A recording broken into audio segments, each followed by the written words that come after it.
Pour ne rien rater de nos programmes, n'oubliez pas de vous abonner à nos 2 chaînes YouTube, le Média TV et le Média 24/7, et d'activer la cloche. 2 baffes, 2 ambiances. C'est la baffe. Comme une gifle de Brigitte à Emmanuel Macron. Quand François Bayrou parle de la gifle qu'il a collée à un gamin de 11 ans, le Premier ministre met en avant son sens de la pédagogie. Un argument plus que contestable, mais qui a au moins le mérite de la constance. François Bayrou rabâche cette justification depuis des années. Vous assumez le geste, en fait. Oui, bien sûr. Et c'est un geste d'éducation. Un geste éducateur. C'était un geste éducatif. En revanche, quand Emmanuel Macron se fait gifler par son ancienne prof, là, ce n'est pas présenté comme un geste éducatif. Cette image, qui a fait le tour du monde, a obligé le président français à expliquer que lui et son épouse Brigitte prennent un malin plaisir à se disputailler. Mais ce qui est moins malin, c'est d'avoir laissé une caméra immortaliser ce tendre moment d'intimité.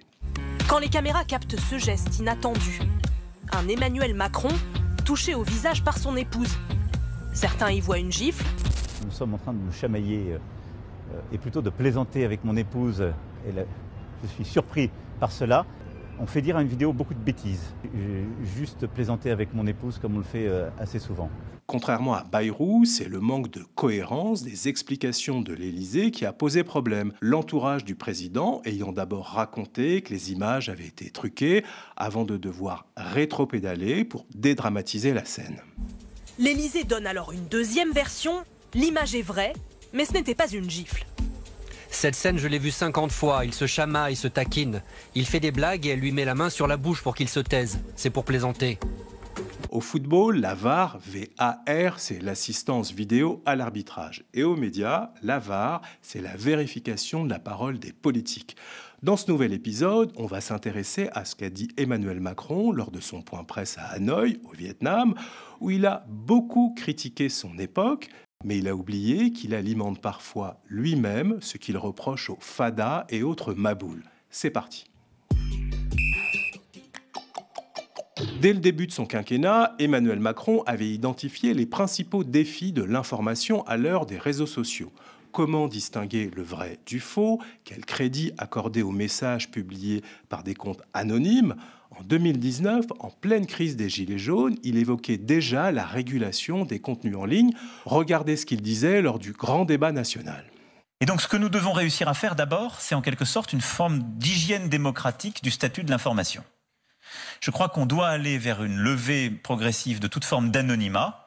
Et je crois qu'on doit aller vers des processus où on sait distinguer quand même le vrai du faux et où on doit savoir d'où les gens parlent et pourquoi ils disent des choses. Ça participe de cette transparence. Là, aujourd'hui, on a beaucoup d'informations, tout le temps, on ne sait pas d'où elles viennent. 6 ans plus tard, son discours n'a pas changé. Emmanuel Macron continue de dénoncer l'anonymat sur les réseaux sociaux, mais aussi d'accuser au passage le Kremlin et certains proxys français de comploter contre lui. Les réseaux sont toujours les mêmes, hein. Ils sont assez tracés. Les Russes sont des bons alliés. Les extrêmes en France, des formidables proxys.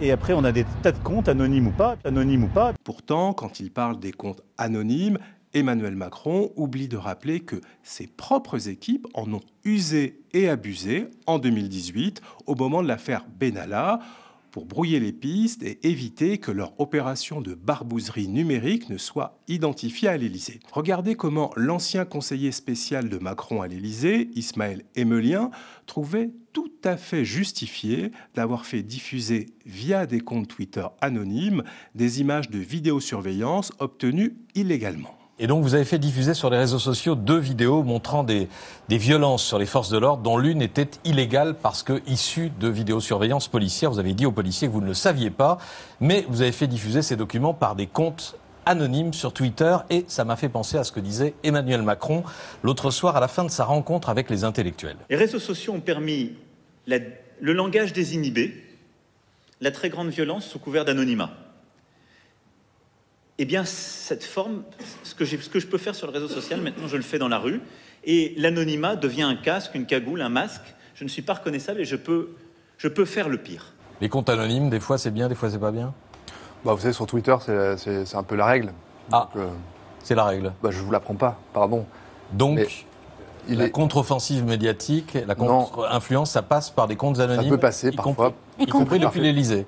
Non, pas directement. Alors, c'est-à-dire indirectement via un compte Twitter anonyme tenu par un responsable du parti présidentiel, La République En Marche. Et l'opération « Il faut sauver le soldat Benalla » ne s'est pas arrêtée là, puisque la fine équipe élyséenne a aussi mis en ligne, toujours anonymement, une seconde vidéo, un montage trompeur qui tentait de faire croire que la personne interpellée brutalement par Alexandre Benalla avait commis des actes violents, alors que ça n'était pas le cas. Et que fait aujourd'hui Emmanuel Macron? Il s'en prend au montage vidéo trompeur qui le discrédite sur les réseaux sociaux. Tout ça, c'est un peu n'importe quoi. Les vidéos sont toutes vraies. Après, il y a parfois des gens qui les trafiquent. Mais on fait dire à une vidéo beaucoup de bêtises. La manière de détourner une vidéo, et parfois chez certains aussi de la déformer. On rajoute parfois des petites cuillères, j'ai découvert les choses à cette occasion. Durant cet échange avec les journalistes, Emmanuel Macron a également dressé la liste de vidéos circulant ces derniers jours qui ont pu être mal interprétées.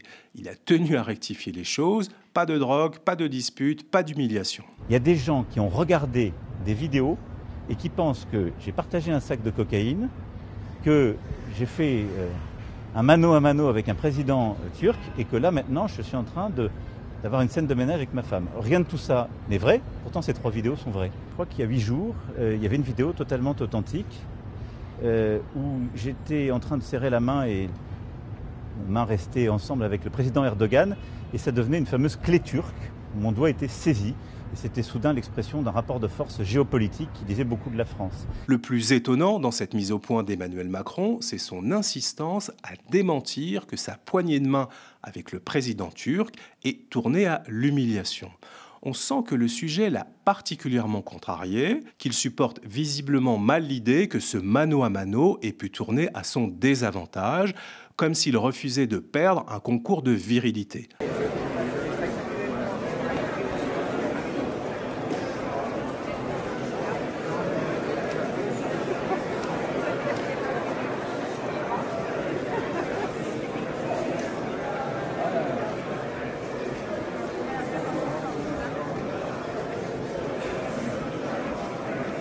Pourtant, en 2017, il accordait la plus haute importance à ces démonstrations de diplomatie musclée. Il était même allé jusqu'à donner une interview pour se vanter d'avoir résisté à la poigne de Donald Trump.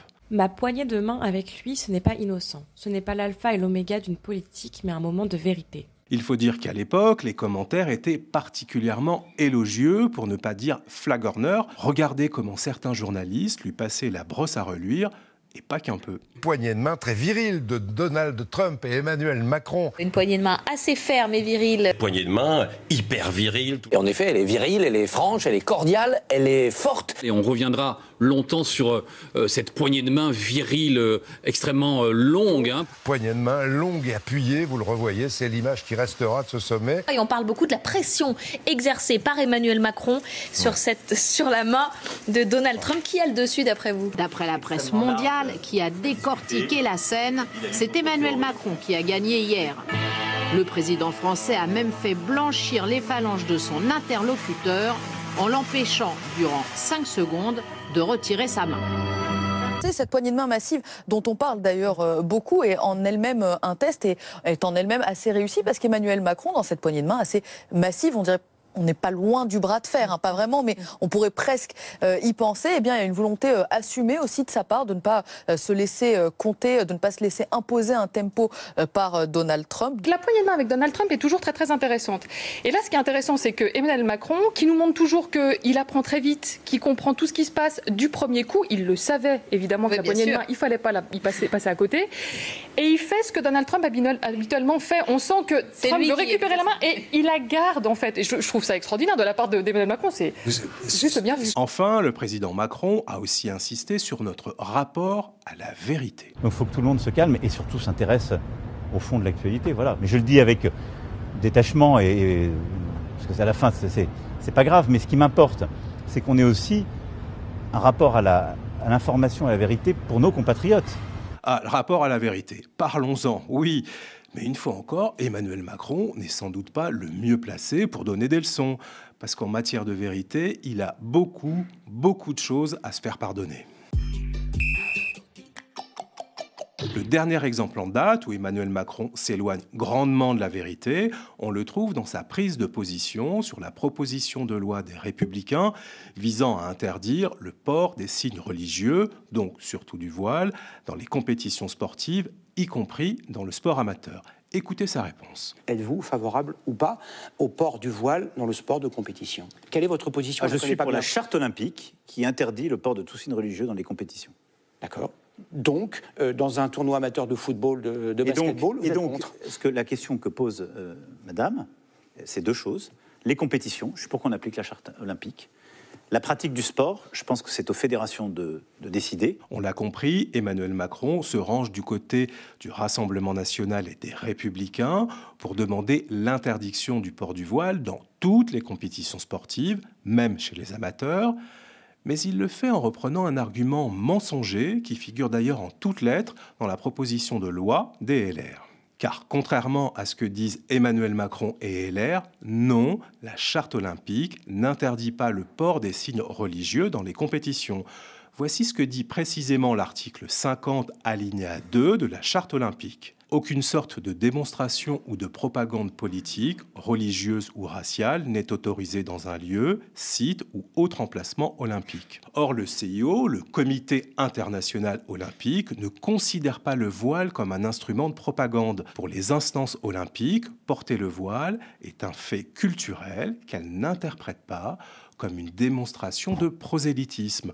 Le CIO respecte là un autre principe de la charte olympique, celui de la non-discrimination en raison de la religion. Vous pouvez d'ailleurs le voir sur ces images aux Jeux olympiques. Le port des signes religieux, comme le voile islamique, est autorisé. La délégation française qui interdit au nom de la laïcité le port de signes religieux à ses athlètes pendant les JO fait figure d'exception. Mais cette règle française n'est pas imposée par la charte olympique. En remontant dans le temps, on trouve un autre exemple où Emmanuel Macron s'est éloigné de la vérité. Nous sommes en octobre 2022 et à la surprise générale, les députés RN votent une motion de censure déposée par la NUPES pour faire tomber le gouvernement d'Elisabeth Borne.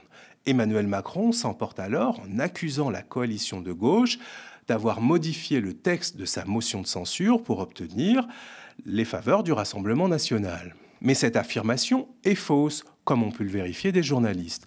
Regardez comment Macron a colporté une rumeur infondée et comment son intox a finalement explosé en vol. J'ai entendu les déclarations triomphalistes de M. Mélenchon. À 50 voix près, on y était. Mais qui est ce on? Vous pensez que nos compatriotes qui ont voté pour un député socialiste ou écologiste, ils lui ont demandé de porter une majorité avec des députés du Rassemblement national? Ils lui ont demandé de déposer une motion de censure qui, à dessein, a été changée par cette coalition baroque de la NUPES. Non, la NUPES n'a pas modifié ou réécrit sa motion de censure défendue lundi pour plaire au Rassemblement national. Oui, en effet, nous avons pu consulter hier plusieurs versions de travail annotées de cette motion de censure sans jamais y trouver les mots immigration ou même migrants à aucun moment et dans aucune version. Le texte n'a donc pas été modifié ou réécrit pour draguer le RN, contrairement aux rumeurs qui circulent. Et les macronistes dans tout cela, ils sont sommés de faire leurs excuses. Oui, mais ils persistent et signent dans la foulée de la colère d'Emmanuel Macron. Souvenez-vous, avant-hier soir, dénonçant le cynisme de la NUPES. Cela nous permet toujours de les mettre en cause, assume un macroniste. Pendant son premier mandat aussi, Emmanuel Macron a répandu quelques bobards. Comme par exemple lors de l'affaire Geneviève Leguet, cette manifestante niçoise de 73 ans, gravement blessée par une charge policière. Mais pour Emmanuel Macron, tout était de la faute de la gilet jaune. Polémique 2 jours après l'hospitalisation à Nice d'une femme de 73 ans. Elle a été blessée lors d'une charge des forces de l'ordre qui dispersait une manifestation interdite. 2 jours plus tard, le président Emmanuel Macron livre une version absolument mensongère et explique qu'il n'y a eu aucun contact entre Geneviève Leguet et la police. Regardez, on voit bien que le rideau de CRS, en fait, bouscule Geneviève Leguet, qui tombe par terre. On voit son drapeau par terre là, à ce moment-là. Mais aujourd'hui, c'est l'IGPN qui vient démentir les mensonges exactement du président. Et bien avant de devenir président, Emmanuel Macron mentait déjà, comme lorsqu'il a été confronté au piètre bilan de la libéralisation du transport par autocar. Les fameux cars Macron ont créé nettement moins d'emplois qu'annoncé. Mais ça, le ministre de l'économie de François Hollande avait beaucoup de mal à l'assumer. Ces quarts Macron, combien ont-ils créé de postes? Seulement 1430 emplois créés. 15 fois moins que les 22 000 qu'on nous promettait. Alors on est retourné voir l'ex-ministre de l'économie pour lui poser la question. Et là, surprise, il ne se souvient pas avoir prononcé un tel chiffre. Ça va? C'est au Sénat que vous l'avez dit. Je crois pas, non. Non, ce chiffre-là me paraît fou. Ça te paraît fou? Oui, je crois pas que... Non, vérifier. Vous l'aviez estimé, quantifié ou pas? Non, il y a la commission Perrault. Moi, je n'ai jamais tenu, dans le débat public, je n'ai jamais proféré de chiffres objectifs. Jamais. Pourtant, on n'a pas rêvé. Le 30 juin 2015, au Sénat, Emmanuel Macron parle bien de 22 000 emplois. 22 000 créations d'emplois directes. 22 000. En 2025, Emmanuel Macron se retrouve plus que jamais mis face à ses propres contradictions. Il pointe du doigt les mensonges, l'anonymat, les manipulations, alors qu'il a lui-même eu recours à ces méthodes. Conséquence, Emmanuel Macron peut difficilement apparaître crédible quand il donne ce genre de leçons, car à force de jouer avec une vérité à géométrie variable, Macron n'a fait qu'accentuer la perte de confiance dans la parole présidentielle et renforcer la défiance de l'opinion publique contre lui. Voilà, c'est terminé. Merci d'avoir suivi ce nouvel épisode de La VAR Politique. Dites-nous ce que vous en avez pensé en laissant un commentaire, likez si vous avez aimé et restez connectés aux médias.